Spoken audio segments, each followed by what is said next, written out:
This is Theo Henderson from Unhoused. As you hear the muffled sound, that I am using social distancing and a face mask. Due to the mayor has stated that we use face masks when we go outside. I got very fortunate because some people gave me some that I realized that I was unhoused. In the studios today, I have Miss Lady Bliss. She's out here in Santa Monica. We're going to take it from there and how she's dealing with the COVID-19. So without further ado, welcome. Hi, thank you. So can you tell us, what do you know about the COVID-19?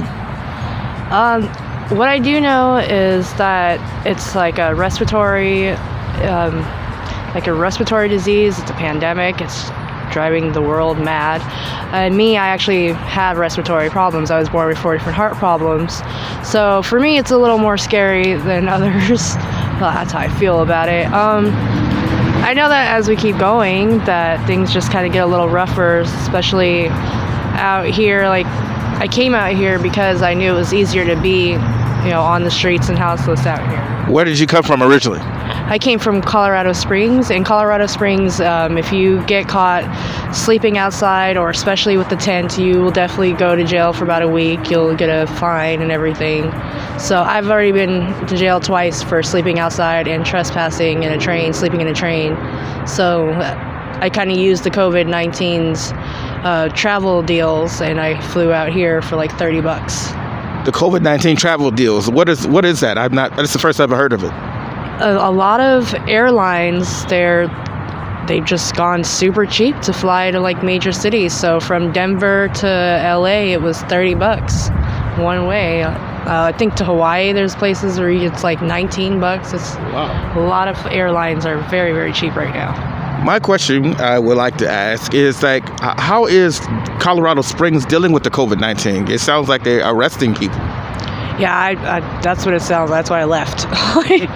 I know at first all the stores were empty everywhere we went.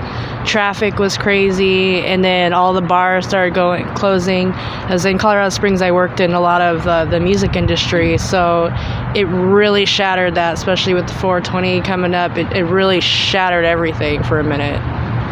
Can you, for the audience, know what 420 is? Please, can you tell us what it is? It's like marijuana day. For April 20th is the day where marijuana is legal, or you smoke it or what? Well, it's already legal recreationally out there, but on 420, on April 20th, at the Capitol building in Denver, there's usually a famous celebrity or a couple, and they have a free show down there, and it's a major thing. And since Colorado was like one of the first states to legalize recreationally, it's a major thing. And so with this COVID-19 pandemic, it just really shattered a lot. Wow. So as a result of the stringency of the city's response to dealing with the unhoused community, you came here to California. So what has been your impression? Where did you go first? Well, this is not my first time here. I was here back in 2011, and I was a beach bum in Venice. And I remember how free it was, so that's why I came back. So when I came here this time, I tried to find my current boyfriend, and I went to MacArthur Park, and it looked a little scary. I didn't know that Skid Row was an actual place. I thought it was a concept, so I couldn't find it at first. And I just kind of rode the bus, and then I saw Echo Park, and I was just like, wow, like it looks so nice. They had their community, and then I'm usually very scared to talk to people, but this time I saw all the tents, and I couldn't help but ask a guy, where did you get the tents? And then they showed me about the Dream Center, and then the next day I found my boyfriend who took me to Skid Row. And holy moly.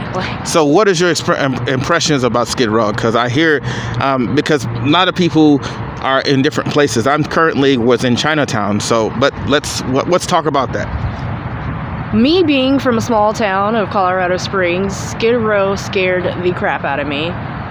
Why?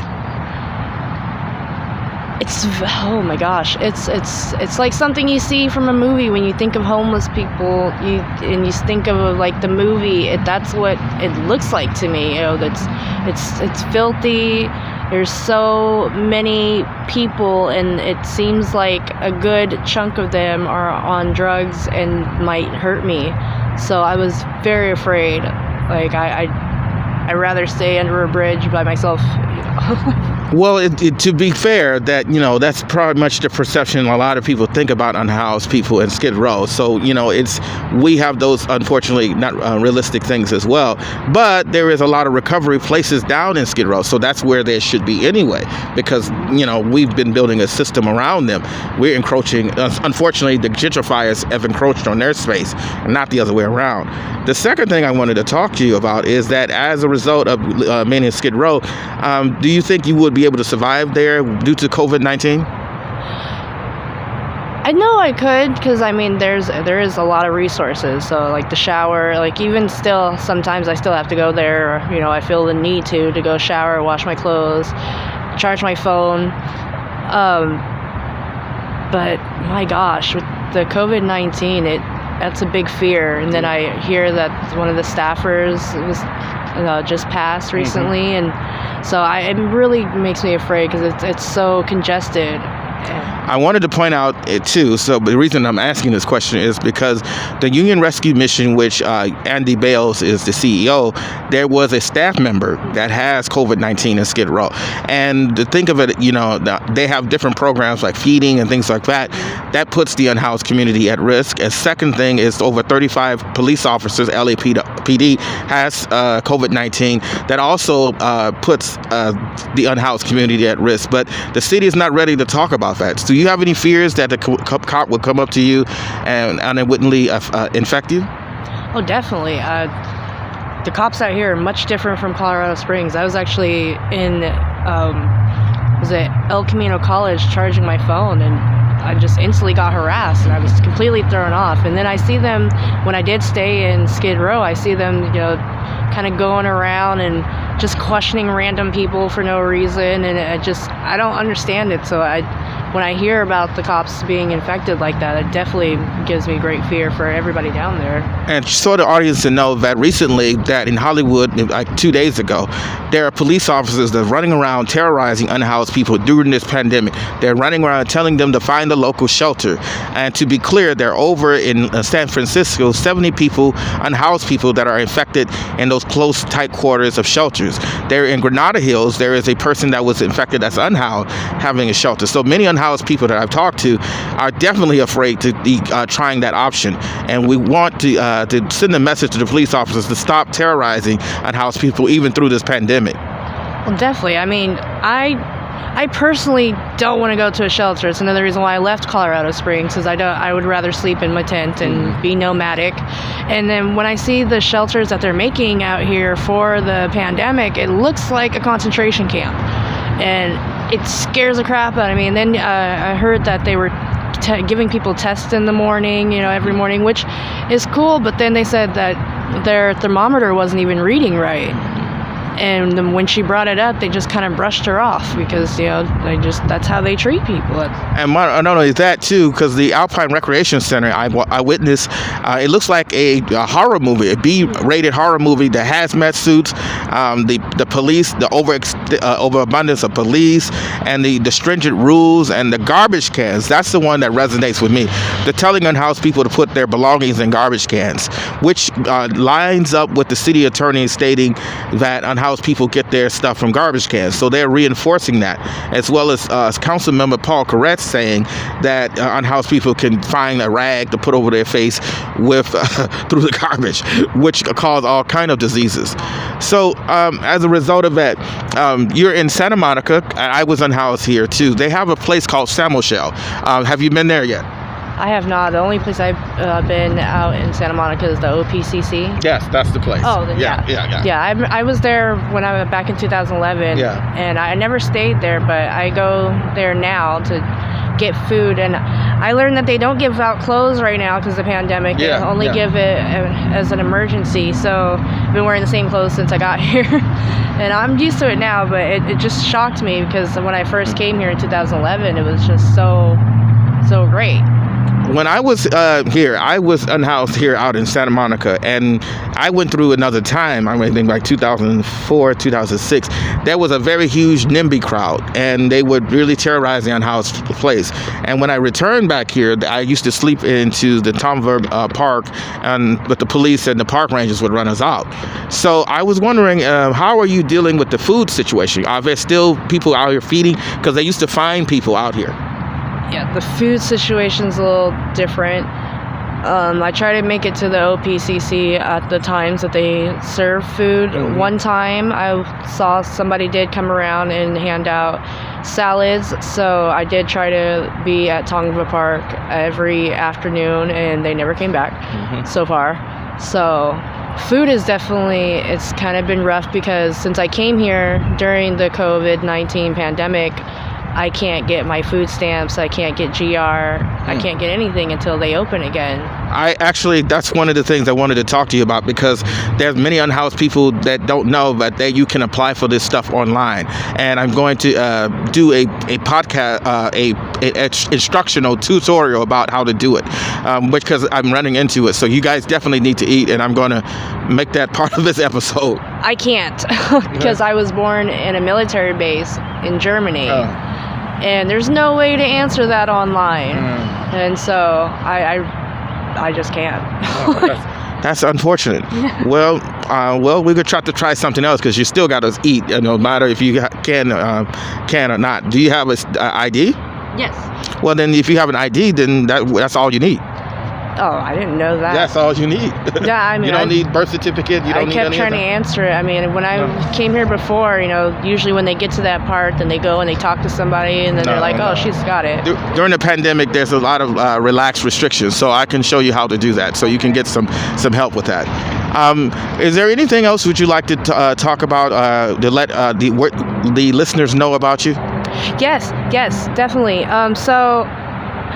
Okay, I'm trying not to talk too much about it, but what I'm trying to do, since I'm here and I don't, like I said, the food stamps and everything, so I figured I'd come up with a hustle, and that's one of the main reasons why I like to talk, so I can get the word out. I call it the Bliss Cycle, and it's basically like Goodwill. I'm very, very, very good at social media and connecting with people like that. I'm a big nerd. So I'm trying to do like a clothing drive. Since the city shut down a lot of the organizations giving out clothes, they never said that individuals can't. So I've had a lot of people, I've gotten a few pants from different people. And then I thought about it, like, just doing a whole clothing drive nonstop. People donate clothes. I can either pick it up, or we can figure out how we can link up and you can drop the clothes off to me, and I'm going to wash them and try to resell them as a street vendor and online, because I'm really good online. And that's pretty much my little hustle right now. I'm very nervous about it, because I've never really kind of promoted myself like that before. Well, we got to find different ways in order to survive. So, like, in this unprecedented pandemic, we are just feeling our way in the dark. There's no manual how we deal with this, and it's being unhoused is exceptionally much more difficult. The resources that we usually would have, it's been drying up, and we're trying to find creative ways to survive. And that's one of the things why I wanted to interview you, because you're trying to use your ingenuity to do that very thing, and like many unhoused people do. The difficulty, what I find, is housed residents that are facing economic uncertainties don't have that same skill as we do, because we are out on the street. There's nothing that surprises us. COVID-19 is just one pandemic. We have other things to deal with and worry about. And so there is a good point where we have to say we're all in this together, but I would like to see us to unlearn a lot of the stereotypes that we have about unhoused people. We're not all mentally ill, we're not all drug addicts, and we're not service resistant. We just don't have the ability, and no one else now either, because the shelter in place is up to May 15th. Is there anything else? Is there any other way we can help you? Not that I know. I mean, I'd like to see more bathrooms. I mean, I'm trying to figure out how I can also help. Like, even though I'm in the situation, I think being in the situation, being how unhoused like this, I'm able to kind of better understand what is needed. And I recently learned the harshness of not having a bathroom. Yes. That was being my biggest thing too, and it's ridiculous. And hand washing stations. To hear people saying all of these things, would you prefer going to a shelter or a hotel? Because they're talking about giving unhoused people hotels. Definitely a hotel is it's more privacy, and I'm deathly afraid of shelters. I can't lie. I always hear about people getting their phones stolen or it's something. Yeah. So I'm deathly afraid of shelters for real. Like I've always been that way. I think I've stayed in a few, and then the shelters I ended up would be like something for mentally ill or for addicts, and I'm just not. So then I end up, getting in some kind of weird situation against somebody, and I'm back out on my own. So I understand. This is Theo Henderson for Whitty Unhoused. Miss Lady Bliss, I thank you for your time and your patience for us getting there. And I hope we all learn something about this. We're all in this together, and I hope that we can deconstruct some of the negative myths that we have about the unhoused community. Now that this pandemic is out here, we're all being affected in many ways that we had not foreseen. Thank you all for listening, and I again hope that we truly meet in the light of understanding.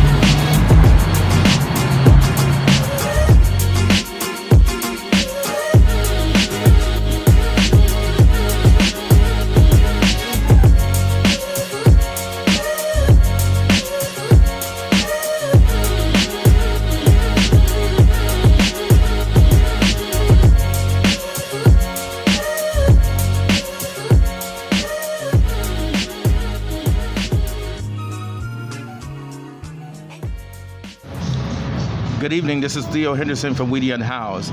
In light of the fears and concerns about COVID-19, we're taking every precaution in order for safety, social distancing, and being our appliances and things that we touch are sterilized as much as possible. At the end of this, I wanted to teach some of the unhoused and their friends, if they know of unhoused people, how to apply for the DPSS, and the next episode will be the stimulus. So listen, is once you get to a computer, if you have, you go and you put in DPSS, which stands for Department of Public Social Services. After you've done this, for unhoused people, there's two things that are concerning. Let's say if you're single, like me, or have disabilities. So you'll click to here, you'll log in, you'll have to have a login to an account. If you don't have an account, this is what you do. You click in for new user. You wait for a moment, and here you'll have to create a username. And from there, you'll create your own password. And it's very difficult sometimes because I forget my password. So I try to make it simple. Then you confirm your password. You confirm a security question here, which you say is like something that's very easy to remember. And then you enter your answer, and then you enter a second security question. And then you enter your answer. If you have a case with DPSS, let's, for example, here I have, this is called a DPSS card. And you will have to use this number to input it in here at the computer. Then if you have a case, you click on yes. This is for, you make sure you're not a scammer or a robot. You click on I'm a robot, and then you register. But I'm gonna go back for a moment. And let's say, for example, one of our guests stated that they had problems with this before. Based on the emergency of COVID-19, there's some things that are being lifted. So you're going to have to basically, here, if you want to see, if you have, now you're logging your account, you click on here, and you see the customer PIN and ID number that they will provide for you. You'll hit here. I'm going to just hit yes, because and then you'll use it, and you use your password that you've created, and then you sign in. Now let's go back here. Let's say if you have children or you have a family. Let's look at this and say, let's see. Even if you have been having to recertify, that's been waived. Those rights have been waived. You don't have to do all of that due to the COVID-19. So here, if you click here to apply for General Relief, CalFresh, Medi-Cal, and CalWorks. General Relief is GR. That's the cash thing. and either it's called for GR, as general relief, where you have to file for job applications. The only extenuating circumstances, like me and other people, we have disabilities and we have to apply, which we have, Social Security disability, and then you'll get the relief of $221. Medi-Cal is the medical things. Because I have health issues and I have to take certain medications, it allows me not to have to pay for it. But they get the cheaper the medication, but this is here. CalFresh is also they call a SNAP. In some places, you can use your card to get hot meals because you're, for example, if you're on the street, that's what that is used for. Now, if you're looking for case status information, you click here. Again, you sign in, and you put in your password here. Now, for the tax stimulus information for unhoused people, you have to do something similar. Let me see. Let's try stimulus. Here's how the unhoused can access it. We're going to click on this article here.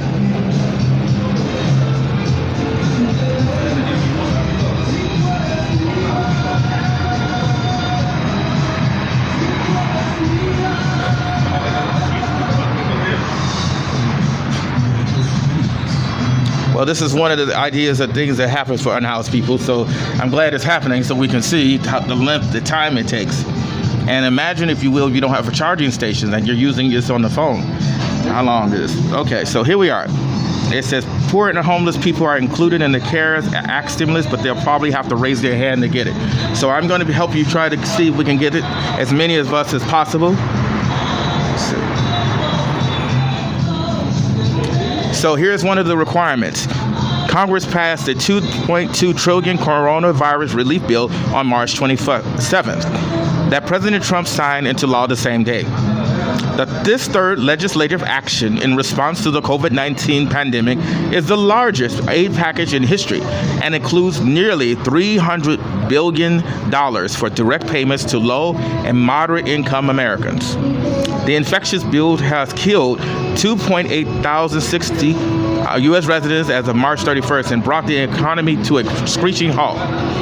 However, many people are already struggling before the outbreak are at risk of not receiving the stimulus payment, according to the director of the D.C.-based nonprofit Capital Area Asset Builder.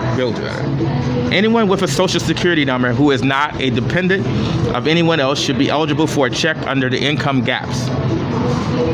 Adults who earn $75,000 or less per year should receive $1,000, while that amount will reduce on a sliding scale for people who earn up to $99,000. Anyone with a higher income will not qualify. There is no minimum qualification. This amount applies to each member of a married couple, and families will receive an additional $500 for every dependent child under 17. No one needs to pay a fee or take out a loan to get their COVID payment from the federal government. That's it's important because there are scammers out here trying to do that. And your landlord doesn't have, well, for the people that are housed, can't force you to use your stimulus to pay for your rent. If you did not file a tax return, like many unhoused have, like I haven't, filed in 2018 or 19 or have zero income, you can still get a check. But you must file a form with the IRS first. And here it is here. It's called the Free File Fillable Forms. FreeFileFillableForms.com. Here it is. When I did this on the phone, it's very hard to transmit the form. So here's where you get started. This is the first one. You get started here. Yeah. You have to create an account or sign in. Like you have to have your email address. This is you confirm your email address. You use the IZG and phone number. As you can see, your password. You confirm, and you have to create an account just like you did with the other with DPSS. Once you create an account, as you can see, I haven't did all of that. Once you create an account, your email and things of that, then it goes on. You have to fill out further. Here, where it's very difficult, is where because I'm single, I have my name here. I have my date, of course, my social, as well as the mailing address. You have to have a mailing address. Some friend or shelter will probably be able to accept that. as well as it goes down. As you can see here, if it's single, it's usually no dependents, so it's just me. As you go down, I don't have a checking number or check. So I finished that, I go to step 2. And I filed 0 because I didn't file any taxes. So I go down here, I have the date of my electronic signature, my cell phone number, my date of birth, my ID, the date it was issued, and the date it expires. And then you continue on. It doesn't matter if you're in California or not, as long as you have your ID number.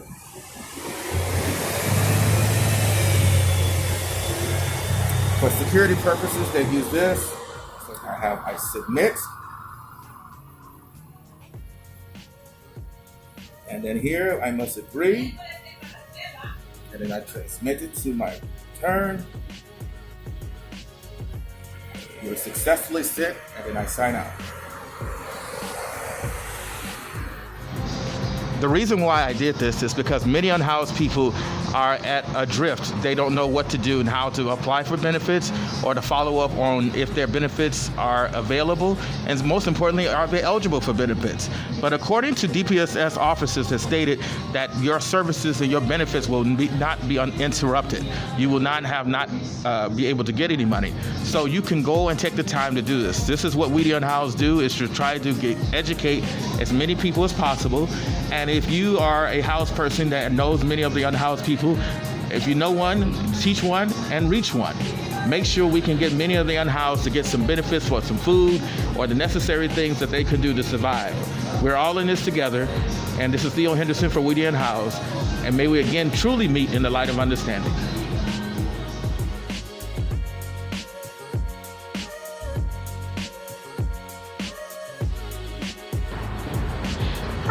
This is Lady Bliss. I am featured on this week's episode of We the Unhoused. Please join us for episode 19, COVID Countdown.